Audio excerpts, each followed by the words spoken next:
of your awareness. I attended this medical conference in Calcutta before I came here. I was asked to give a talk, Vedanta perspective on pain. So I went there, and the whole conference, there were more than 500 or 600 doctors working for 6 days and 3 days. A 3-day conference. Usually the thing they do, they book an entire convention center, a big hotel and everything. 500 or 600 doctors, multiple parallel sessions running, and all of them, they're talking about pain. The subject was pain, managing pain. And there were different sessions, some to do with drugs, some to do with therapies and so on. One was to do with talk therapies, psychological therapies to manage, especially manage chronic pain. Now, one of the doctors pointed out something that was remarkable for me to see. He drew these concentric circles, a small circle, a bigger circle, a much bigger circle. He says, if this is the pain a person experiences, chronic pain, which pain doesn't go away, it's more or less there, more or less every day of your life. So, if this is the pain a person experiences, out of that, this much is the pain of discomfort, social disability, the problems one might face, one is expecting pain. So when you expect pain and discomfort, that part of the pain is this much. And the inner circle, inner big circle, this much, is the anxiety caused by pain. It's going to hurt, it's going to hurt. Because it's chronic, you know it's going to come. So it's going to hurt. That anxiety is that much of the pain. The actual discomfort that comes when the pain is there for that period, he says this much. It's an amazing thing. We never think of it that way. We say, my life is so horrible. This much, and out of that, this much is so the expectations of pain, the discomforts associated with pain, the social disabilities associated with pain, and then the inner circle is the anxiety regarding the pain that is going to hurt, it's going to hurt. It's bad, it's bad. And the tiny little circle there, which is, he was showing less than 5% or 6% of the total pain discomfort experience, is the actual sensation of pain. And that part only is what is going to be addressed by the pharmaceuticals. And then he said, let me share a secret with you. Our pain medication does not work. Pain medication does not work. Most of us who are lay people, not doctors, we said, what do you mean? We saw the doctors nodding, smiling sort of, and nodding. He said that 40 to 50% of it is, you can call it placebo effect, or whatever you call it. It doesn't work. And the pain medication we give to patients, in 40 to 50% of the cases, there is no significant reduction of pain, other than the placebo effect. They feel sometimes better, but really doesn't make much of a difference. And he says this is a multi-billion-dollar industry all over the world. We know it's not working. And its other effects are very, very bad. Indeed, there was a talk on that. So anyway, there were a lot of talks on how to manage pain. But you see, Vedanta is saying this. Pain is an object. Can you see it as an object? Body is an object. I am the knower of the body. I am reminded of a story narrated by Swami Atulananda. He was an American, actually Dutch Swami, who came to America, a disciple he followed Swami Vivekananda, but he was very close to Swami Turiyananda and Swami Abhedananda. And he went to India and he lived his whole life, rest of his life in India. An enlightened soul. In one of his travels with Swami Turiyananda in India in those days, they were on a pilgrimage, I think to Haridwar or somewhere, in central India somewhere. And at night, in a group of pilgrims, they were sitting, and it was a cold night, a big fire was lit, and they were talking about Vedanta. And Swami Turiyananda was a staunch Vedantist. So he was talking very, very convincingly about Vedanta.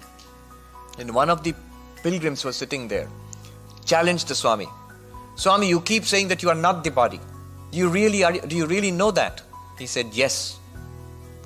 And he said, so can you jump into the fire? And Swami Turiyananda Atulananda writes there, it's so thrilling and scary. He became extremely excited, and he got up and he thrust his hand. They said, can you put your hand in the fire and show us? And he thrust his hand towards the fire and he said, yes, I can. The hand will get burned, but it's nothing to me.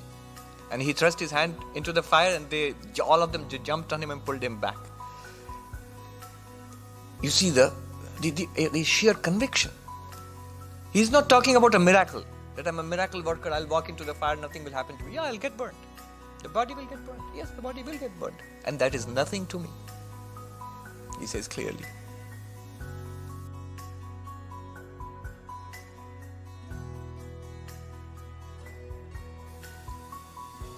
There are these two ways of managing pain.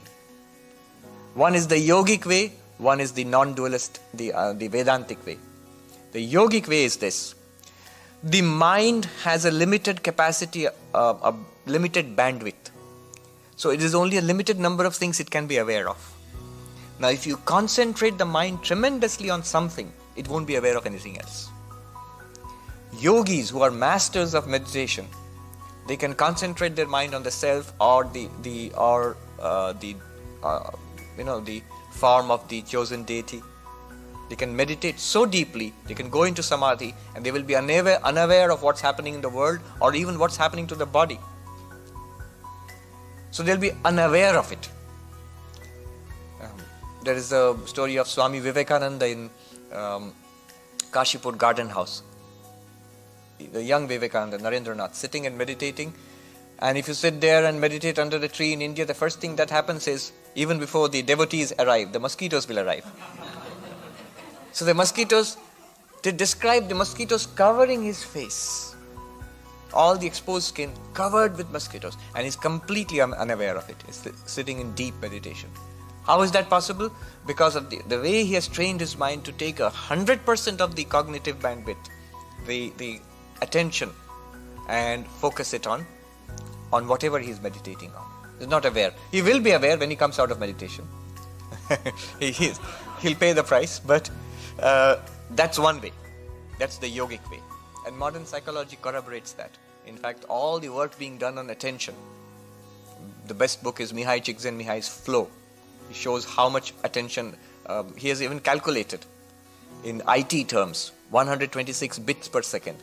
That's the amount of bandwidth available to us at every moment, every second. And that's how, and parts of it we are distributing. A person who can concentrate, who has got tremendous amount of focus and concentration, is putting maybe 80 or 90% of that into a particular object of concentration. That's one way, the yogic way. The Vedantic way is, you are not using your mind to tune out the pain. You are letting your mind be. You are using Vedantic knowledge to see in knowledge, in knowing that it's an object. Very interestingly, Swami Turiyananda, when he was, the famous case where he was operated, he was conscious. He refused an anesthesia. He was conscious. He was interacting with people, sitting there smiling. He was not in deep meditation. And yet, so he could feel the pain. And yet, he could not feel the pain. You see, he could see it as a thing there. He could lift his mind away from the pain through knowledge. So there is a Vedantic way of dealing with it also. Or the ground of both subject and object. That alone is the reality. It may sound very abstract and trying to take a stand on the abstract, but from an Advaitic perspective, that is the reality. What we call the world is an abstraction.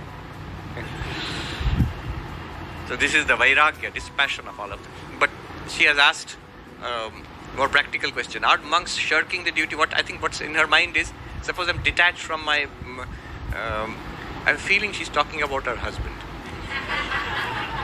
And kids. And kids also. These are the sources of trouble. So, detachment. So am I shirking my responsibility if I'm detached from them? No. In all these four ways, karma, bhakti, dhyana and jnana, you will be able to do all your responsibilities even better than you are doing now, to the actual satisfaction of others. But you don't try to satisfy them. Never, ever. What you should try to do is be spiritual. Hold on to spirit, not the spiritual avoiding the thing. Everything should be done But all the work that you're doing in the house and in your community and in your career, it's karma yoga. What are you doing? Are you doing it for the kids or for the spouse or no? All of it is I'm doing for the divinity who has put me in this place. Yes, the divinity who appears as the children, as the son or the daughter. I am feeding the baby Krishna or the baby Jesus, in whichever way appeals to you. I am offering this food.